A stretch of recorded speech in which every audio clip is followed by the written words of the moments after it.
ವಿಶ್ವ ಹಿಂದೂ ಪರಿಷತ್ ಬಜರಂಗ ದಳ ಸ್ಥಾಪಿಸಿದ ಮಹಾಗಣಪತಿ ವಿಸರ್ಜನೆ ಅಂಗವಾಗಿ ಇಂದು ನಗರದ ಪ್ರಮುಖ ಬೀದಿಗಳಲ್ಲಿ ನಡೆದ ಶೋಭಾಯಾತ್ರೆಗೆ 4 ಲಕ್ಷಕ್ಕೂ ಹೆಚ್ಚು ಜನ ಅಧಿಕ ಭಕ್ತರು ಸಾಕ್ಷಿಯಾದರು. ಏಷ್ಯಾ ಖಂಡದಲ್ಲಿ ಅತಿ ಹೆಚ್ಚು ಜನರು ಭಾಗವಹಿಸುವ ಉತ್ಸವ ಎಂದೇ ಈ ಶೋಭಾಯಾತ್ರೆ ಬಿಂಬಿತವಾಗಿದೆ. 18ನೇ ವರ್ಷದ ಉತ್ಸವದ ಅಂಗವಾಗಿ ಚಿತ್ರದುರ್ಗ ಬೀಡಿ ರಸ್ತೆಯ ಜೈನಧಾಮದಲ್ಲಿ 18 ಅಡಿ ಎತ್ತರದ ಗಣೇಶ ಮೂರ್ತಿ ಸ್ಥಾಪಿಸಲಾಗಿತ್ತು. ಭದ್ರತೆಯ ದೃಷ್ಟಿಯಿಂದ ಪೊಲೀಸರು ಡಿಜೆ ಬಳಕೆಗೆ ಅವಕಾಶ ನಿರಾಕರಿಸಿದರು. ನಗರಕ್ಕೆ ಬರುತ್ತಿದ್ದ ಡಿಜೆ ಘಟಕಗಳನ್ನು ಪ್ರವೇಶ ದ್ವಾರದಲ್ಲೇ ತಡೆದಿದ್ದರು.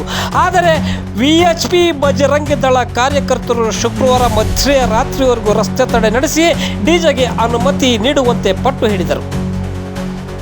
ಅಂತಿಮ ಅಂಗವಾಗಿ 6 ಡಿಜೆಗಳಿಗೆ ಪೊಲೀಸರು ಅನುಮತಿ ನೀಡಿದರು.